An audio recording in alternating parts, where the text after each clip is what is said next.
नमस्कार, जय हिंद, वंदे मातरम साथियों। मैं मनीष शुक्ला एक बारी फिर से आप सभी का स्वागत करता हूं आप सबके पसंदीदा यूट्यूब चैनल धरती पुत्र फाउंडेशन पे। धरती पुत्र फाउंडेशन जिसका उद्देश्य है निःशुल्क शिक्षा घर घर तक पहुंचाना।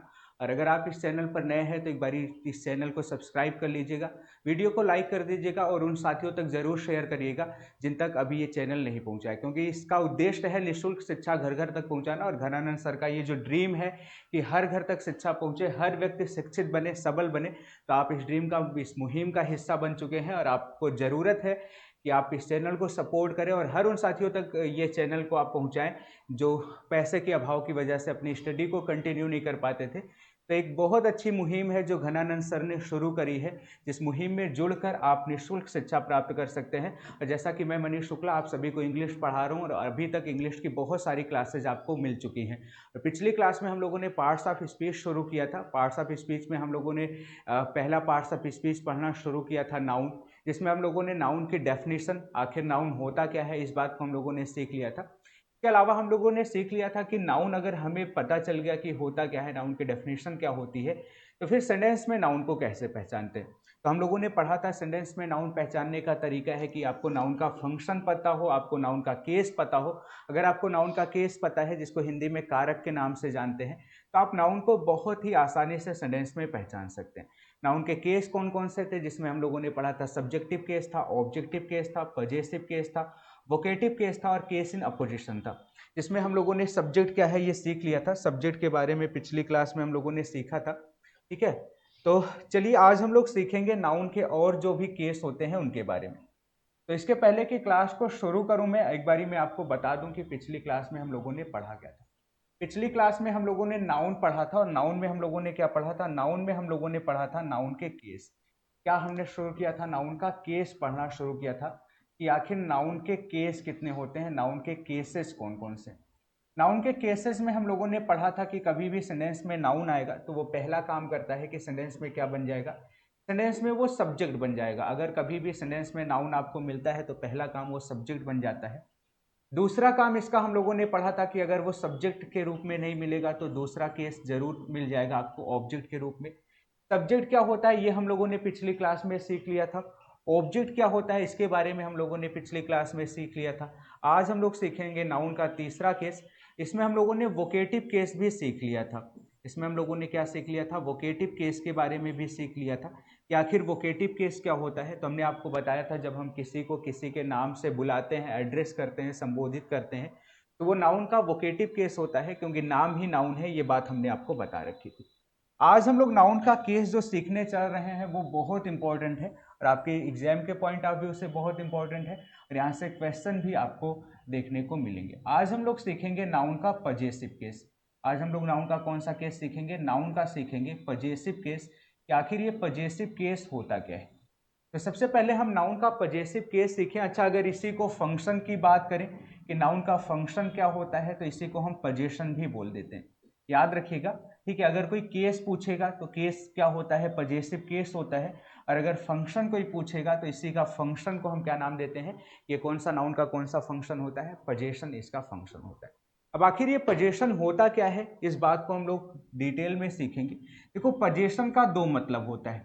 पजेशन का मतलब होता है किसी पर किसी का अधिकार बताना, किसी का किसी पर अधिकार बताना, या किसी का किसी के साथ संबंध बताना, रिश्ता बताना। जो रिश्ता बताने का काम करता है और जो किसी का किसी पर अधिकार बताने का काम करता है, उसको नाउन का हम कौन सा फंक्शन बोलते हैं, पजेशन बोलते हैं। और इसको हम नाउन का कौन सा केस बोलते हैं, इसको हम नाउन का पजेसिव केस बोलते हैं। अब आखिर ये रिश्ता और अधिकार बताया कैसे जाता है, तो समझिएगा, जब हिंदी में किसी का किसी पर अधिकार या रिश्ता बताना होता है तो उसके लिए हम का, के, की जैसे शब्दों का यूज करते हैं। का, के, की जैसे शब्दों का यूज करते हैं। संस्कृत में भी यही अधिकार और रिश्ता बताने का काम करता है, लेकिन संस्कृत में इसको हम षष्ठी विभक्ति के नाम से जानते हैं। हिंदी में का, के, की लगा होता है, लेकिन जैसा कि हम इंग्लिश सीख रहे हैं, जब इंग्लिश में किसी नाउन का किसी दूसरे नाउन से क्या बताना होता है, पजेशन बताना होता है। किसी नाउन का किसी दूसरे नाउन से जब इंग्लिश में पजेशन बताना होता है तो हम यूज करते हैं एपोस्ट्रॉफी एस का। अब आखिर ये एपोस्ट्रॉफी एस क्या है, पहले मैं इसको आपको समझा दूं, फिर ये बातें जो है वो आपके लिए क्लियर हो जाएंगी। इसको इंग्लिश में क्या बोलते हैं, एपोस्ट्रॉफी एस बोलते हैं। एपोस्ट्रॉफी एस लिखा कैसे जाता है, ये ऊपर कॉमा के जैसा लगाया जाता है और इसके बाद एस लिख दिया जाता है। इसको इंग्लिश में एपोस्ट्रॉफी एस के नाम से जाना जाता है। आखिर ये एपोस्ट्रॉफी का काम क्या होता है, ये जब नाउन के साथ लगता है तो ये करता क्या है, इसका यूज क्या होता है और इसको हम कैसे पहचानेंगे और इससे रिलेटेड कौन कौन से कॉन्सेप्ट हैं, वो आज की क्लास में हम लोग सीखेंगे। बस इतना याद रखिएगा, अगर कोई आपसे पूछता है कि नाउन का पोजीशन क्या है या नाउन का पॉजिटिव केस क्या है, तो इतना याद रखिएगा आपको क्या बोलना है। जब किसी नाउन का किसी दूसरे नाउन से क्या बताया जाता है, अधिकार बताया जाता है, या किसी नाउन का किसी दूसरे नाउन से रिश्ता बताया जाता है, तो इसको नाउन का पोजीशन बोलते हैं, नाउन का पॉजिटिव केस बोलते हैं। और इंग्लिश में पोजीशन बताने का काम कौन करता है, एपोस्ट्रॉफी एस जो है वो इंग्लिश में पोजीशन बताने का काम करता है। अब ये कैसे काम करता है, इसको यूज कैसे किया जाता है, एक एक बात हम लोग सीखेंगे। चलिए देखिए, कभी भी एपोस्ट्रॉफी एस अगर कहीं भी लगा होगा सेंटेंस में, किसी भी नाउन के साथ लगा होगा, तो ये दो ही चीजें बताने का काम कर रहा होगा। या तो किसी का किसी पर क्या बता रहा होगा, ऑनरशिप बताने का काम कर रहा होगा, या फिर किसी का किसी पर क्या बताने का काम कर रहा होगा, किसी का किसी से रिलेशनशिप बताने का काम कर रहा होगा।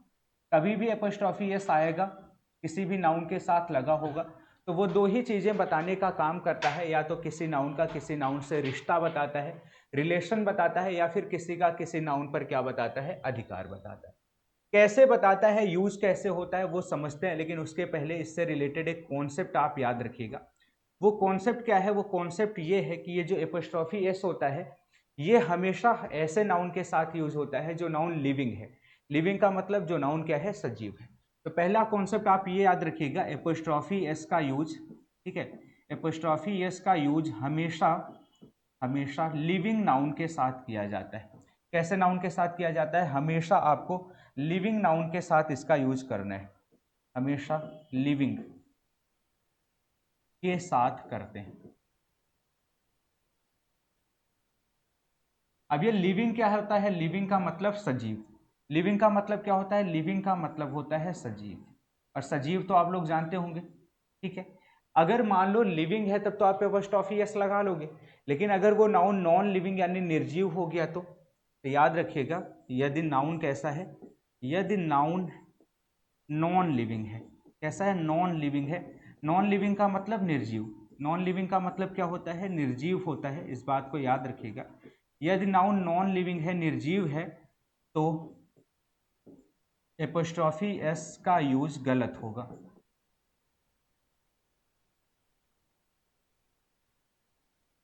बल्कि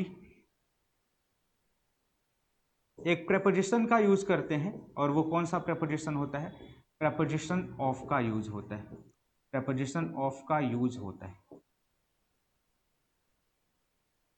बस इस कॉन्सेप्ट को आप याद रखिएगा, ठीक है। इस कॉन्सेप्ट को याद रखेंगे तो इससे जब आप सेंटेंस में आपसे जैसे हाई स्कूल में ट्रांसलेशन भी पूछा जाता है, तो अगर ट्रांसलेशन में कभी आपको ज़रूरत पड़ी तो आप सही तरीके से इसको यूज कर पाएंगे।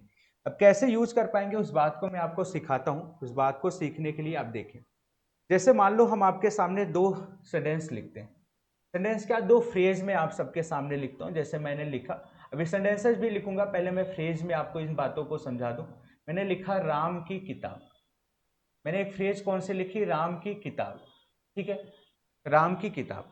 अब बहुत सारे साथियों के मन में आया होगा, सर आपने इसको सेंटेंस क्यों नहीं बोला, इसको फ्रेज क्यों बोला। तो पहले मैं आपको बता दूं सेंटेंस और फ्रेज में डेफिनेशन क्या है, ठीक है, सेंटेंस और फ्रेज में डिफरेंस क्या है। याद रखिएगा, अ ग्रुप ऑफ वर्ड्स हो, ठीक है, क्या हो, अ ग्रुप ऑफ वर्ड्स।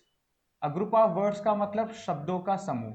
आप बोलोगे सर शब्दों का समूह तो वाक्य भी होता है, जी हाँ बिल्कुल, शब्दों के समूह को वाक्य बोलते हैं, लेकिन शब्दों का समूह है और उसमें अगर कोई सब्जेक्ट है और उस सब्जेक्ट की वर्ब है, ठीक है, तो उसको सेंटेंस बोलेंगे, उसको क्लॉज बोलेंगे।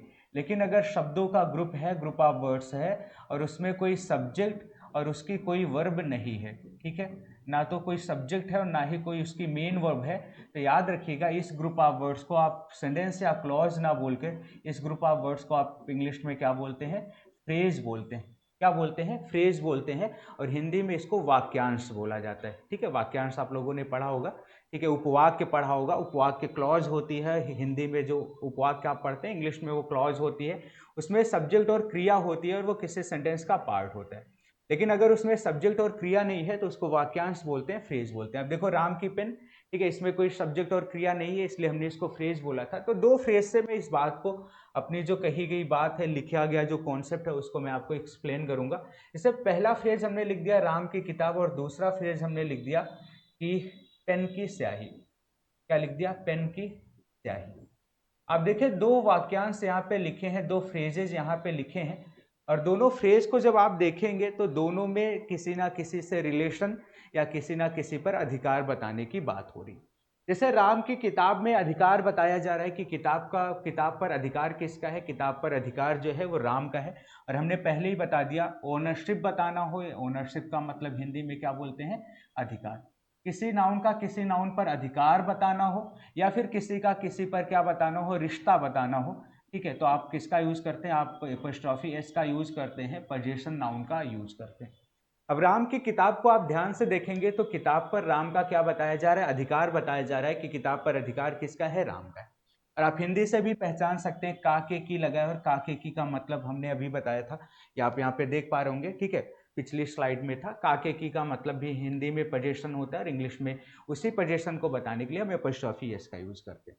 यहाँ भी देखो पेन का संबंध बताया जा रहा है, स्याही का संबंध किससे बताया जा रहा है? पेन से। कि स्याही तो है, लेकिन किस चीज की स्याही है? पेन की स्याही।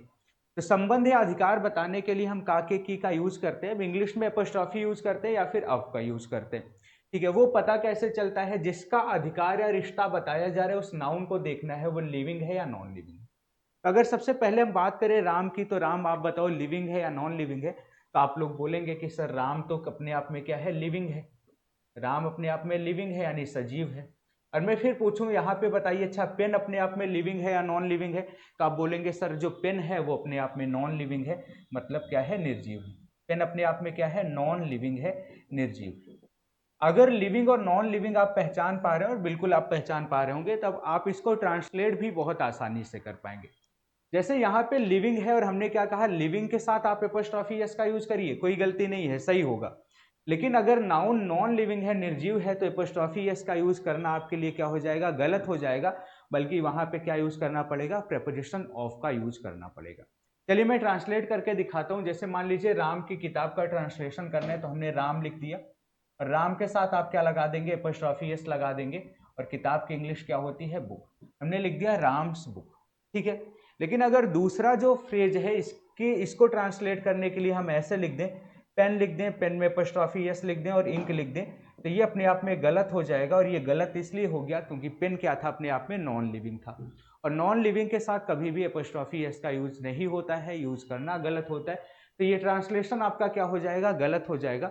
अब फिर इसको सही कैसे करेंगे? इसको सही कैसे करेंगे? तो अभी हम लोगों ने पढ़ा, निर्जीव के लिए हम क्या यूज करते हैं? प्रेपोजिशन ऑफ का यूज करते हैं। तो इसका ट्रांसलेशन करने के लिए आपको ऑफ लिखना पड़ेगा। और जब भी प्रेपोजिशन ऑफ का यूज करते हैं इस केस में, तो याद रखिएगा पहले पार्ट लिखा जाता है और फिर टोटल लिखा जाता है। पहले पार्ट लिखते हैं फिर टोटल लिखते हैं। और अगर पार्ट और टोटल में आप कंफ्यूज हो रहे हैं, तो आप ऐसे समझ लें, पहले इधर वाला नाउन लिखते हैं और उसके बाद इधर वाला नाउन लिखते हैं। ठीक है, तो पहले इंक लिखेंगे। इंक की इंग्लिश, स्याही की इंग्लिश क्या होती है? इंक होती है। ठीक है, तो हमने लिख दिया द इंक। ठीक है, द इंक लिख दिया, ऑफ लिख दिया, देखो ऑफ लगा दिया। आप पेन लिख दीजिए, और पेन की इंग्लिश क्या होती? पेन ही होती। The ink of the pen. ठीक है, और ये हो गया आपका ट्रांसलेशन। और ये वाला ट्रांसलेशन आपका बिल्कुल सही होगा, क्योंकि नॉन लिविंग के साथ ऑफ का यूज करना था और ऑफ का यूज आपने कर दिया है। ये वाला गलत इसलिए था क्योंकि नॉन लिविंग के साथ कभी भी एपोस्ट्रोफी एस का यूज नहीं होता। इतनी सी बात आप सभी को समझ आई होगी, और अगर नहीं समझ आई है तो एक दो क्वेश्चन मैं आपके लिए और सॉल्व कराऊंगा, जिसके बाद ये बात जो है आपको पूरी तरीके से समझ आ जाएगी। चलिए एक दो क्वेश्चन मैं आपके लिए लिखता हूँ, आप लोग भी ट्राई करिएगा। इसके पहले कि मैं आंसर बताऊंगा, मैं चाहूंगा कि आप लोग इसका आंसर एक बारी जरूर ट्राई करिएगा। ठीक है, मैंने लिखा कि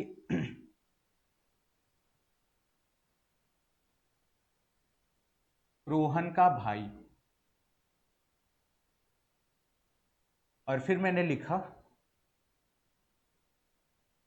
साइकिल का पहिया। देखिए फिर से दो फ्रेजेस आप सभी के सामने लिखी हैं। एक बारी आप लोग अपना टाइम ले लें, और मेरे आंसर लिखने से पहले एक बारी आप लोग ट्राई करिएगा। और ट्राई ये करिए कि इसकी इंग्लिश आप लोग बनाने का ट्राई करिए। सबसे पहले पता क्या करना है? सबसे पहले पता आपको यही करना है, आपको ये देखना है कि यहाँ पे जो लिखा है वो लिविंग लिखा है या नॉन लिविंग लिखा है। सबसे पहले आपको ये देखना है यहाँ पे जो लिखा है वो लिविंग है या नॉन लिविंग है। यहाँ पे देखिए रोहन लिखा हुआ है और दूसरे में देखेंगे तो क्या लिखा हुआ है, साइकिल लिखा हुआ है। पहले आप ये पता करिए कि जो यहाँ पे लिखा हुआ है जिसका पोजीशन बताने का काम किया जा रहा है वो लिविंग है कि नॉन लिविंग है। ठीक है, तो फर्स्ट सेंटेंस में आप देखेंगे, फर्स्ट फ्रेज में आप देखेंगे तो यहाँ पे रोहन लिखा है जो कि अपने आप में क्या है, जो कि अपने आप में सजीव है। सजीव का मतलब जो कि अपने आप में क्या है, लिविंग है। लेकिन अगर दूसरे फ्रेज की बात करेंगे तो साइकिल लिखा है और साइकिल अपने आप में क्या है, नॉन लिविंग है। नॉन लिविंग का मतलब अपने आप में क्या है, निर्जीव है, अपने आप में निर्जीव है। अगर इतनी सी बात आप सभी को समझ आई है तो अब देखिए इसको इंग्लिश में ट्रांसलेट कैसे करेंगे। फर्स्ट वाली जो फ्रेज है ये लिविंग की बात हो रही है, लिविंग का पोजीशन बताया जा रहा है, तो इसमें आप एपोस्ट्रोफी एस का यूज कर सकते हैं और इसको आप लिख सकते हैं, रोहन लिखा है आपने रोहन लिख दिया, ठीक है, और रोहन के साथ हम एपोस्ट्रोफी एस लगा सकते हैं और भाई की इंग्लिश क्या होती है, ब्रदर होती है, तो हमने लिख दिया रोहन्स ब्रदर। ठीक है, लेकिन दूसरे वाली जो फ्रेज है क्या इसमें एपोस्ट्रोफी एस लगा के बना सकते हैं क्या? इसमें एपोस्ट्रोफी एस लगा के नहीं बना पाएंगे क्योंकि इस बार नॉन लिविंग है, निर्जीव है, और निर्जीव के साथ हम एपोस्ट्रोफी एस का यूज करेंगे तो वो गलत हो जाएगा। फिर इसको इंग्लिश कैसे बनाएंगे, इसकी इंग्लिश बनाने के लिए आपको ऑफ का यूज करना पड़ेगा। और अभी हम लोगों ने पढ़ा है कि ऑफ का यूज जब करते हैं तो पहले बाद वाले नाउन को लिखते हैं और फिर पहले वाले नाउन को लिखते हैं। तो पहले आपको पहिया की इंग्लिश लिखना पड़ेगा। पहिया की इंग्लिश क्या होती है, द व्हील। क्या होती है, व्हील होती। फिर ऑफ, फिर क्या हो गया, द, ठीक है, और साइकिल की इंग्लिश आप सभी को पता है, साइकिल होती है, the wheel of the cycle. ठीक है, ये इसका क्या हो गई, ये इसकी इंग्लिश हो गई। बात समझ आ गई? ठीक है, अगर ये पोजीशन आपको समझ आ गया तो यहाँ एक बात और याद रखिएगा। वो बात ये याद रखिएगा कि जैसे जब कभी कोई नाउन लिखा जाता है, मान लीजिए हमने यही नाउन लिख दिया, हमने लिखा कि कमल्स सिस्टर। आप देखिए यहाँ पे दो नाउन लिखा है, एक नाउन ये लिखा है जिसमें एपोस्ट्रोफी एस लगा है और ये दूसरा नाउन लिखा है।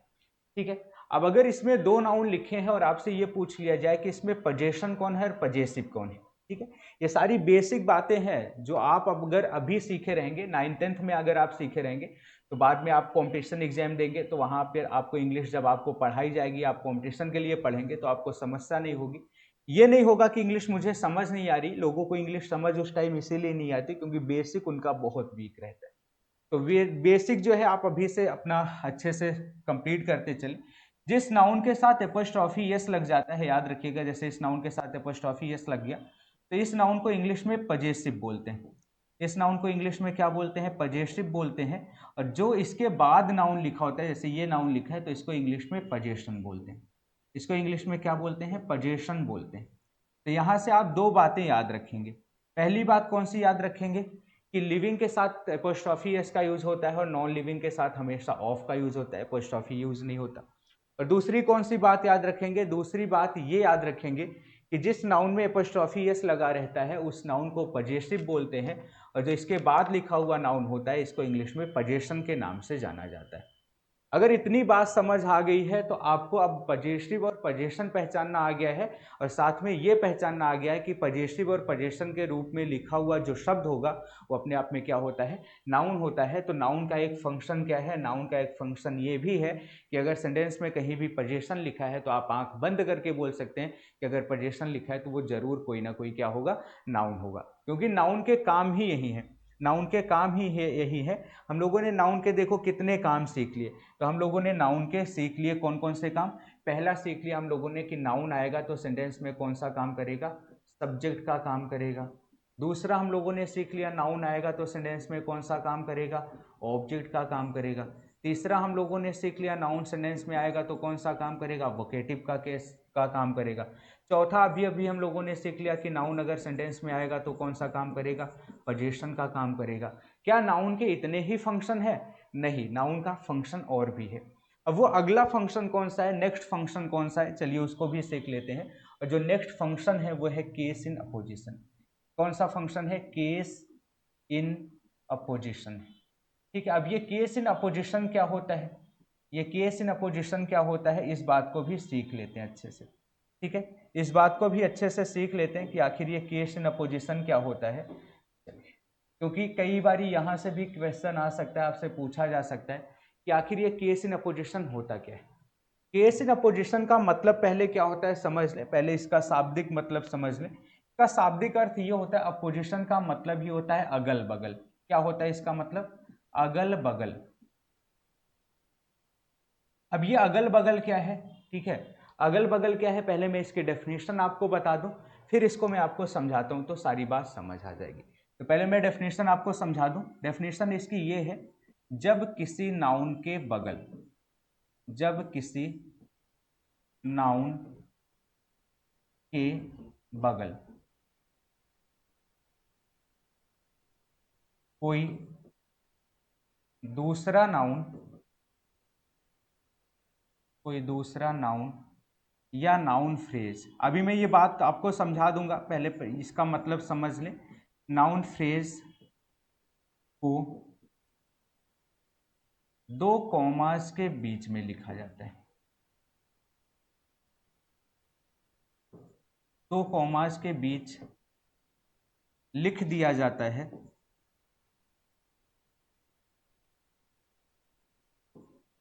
लिखा जाता है तो इसे केस इन अपोजिशन कहते हैं, केस इन अपोजिशन कहते हैं।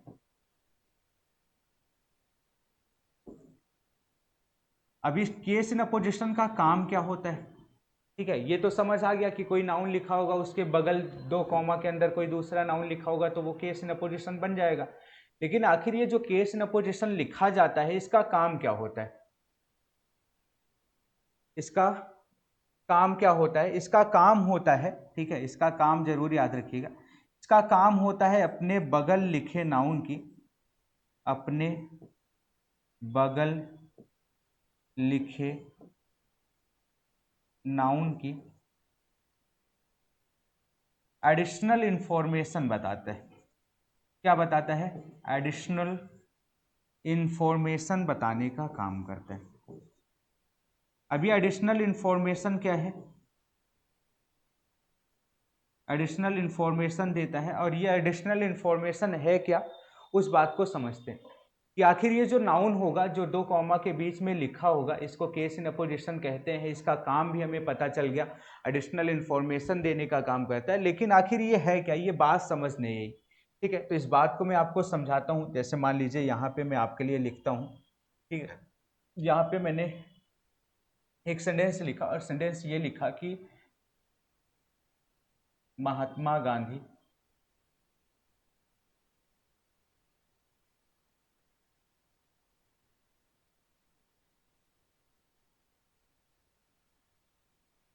और ये दो कॉमा के अंदर लिखा हमने बापू, ठीक है, और आगे लिखा वॉज अ फ्रीडम फाइटर।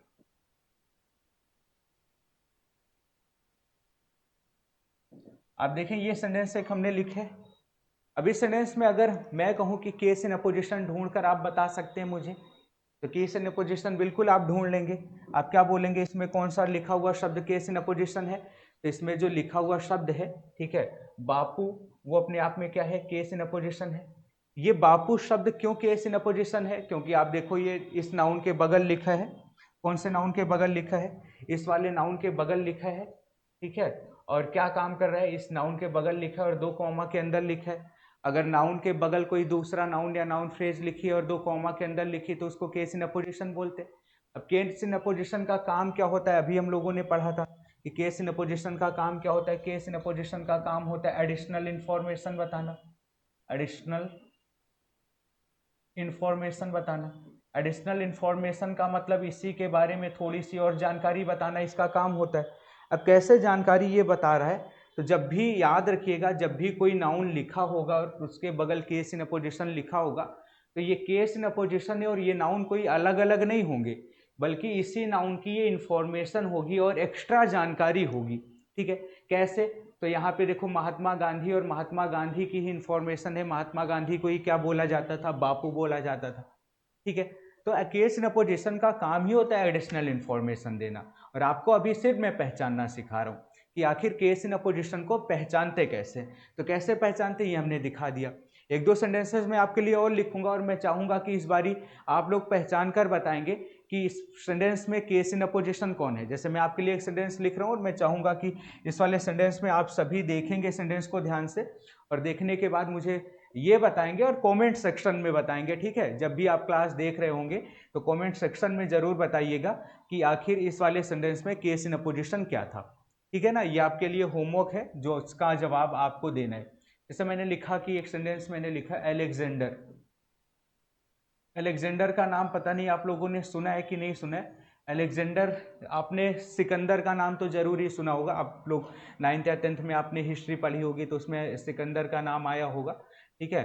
तो सिकंदर का ही नाम अलेक्जेंडर भी था, ठीक है। तो हमने सेंटेंस क्या लिखा, अलेक्जेंडर और फिर लिखा the great Sikandar.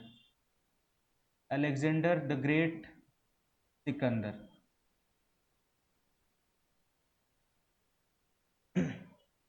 was a warrior, ठीक है। ये सेंटेंस लिखा, Alexander the great Sikandar was a warrior, ठीक है। अब इस सेंटेंस में आप देखें, क्या इसमें कोई ऐसा शब्द आपको दिख रहा है जो केस इन अपोजिशन बन सकता है? क्या इसमें कोई ऐसा शब्द दिख रहा है जो केस इन अपोजिशन बन सकता है? आप बोलोगे सर ये नाउन है और ये नाउन के बगल लिखा हुआ दूसरा नाउन है और ये 2 कॉमा के अंदर लिखा है, और अगर ये 2 कॉमा के अंदर लिखा है तो ये केस इन अपोजिशन होगा। तो बिल्कुल सही आपने जवाब दिया है, ये जो 2 कॉमा के अंदर लिखा हुआ नाउन केस इन अपोजिशन है।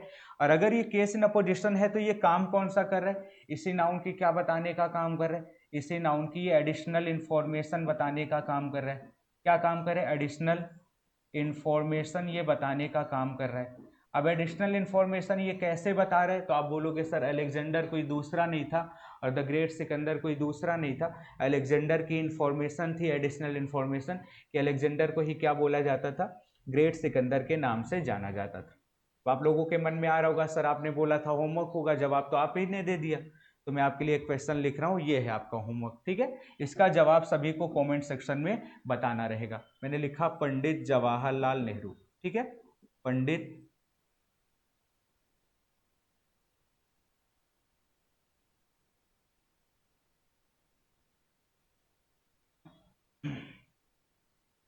इन्हीं को प्यार से क्या बोला जाता था? चाचा नेहरू भी बोला जाता था।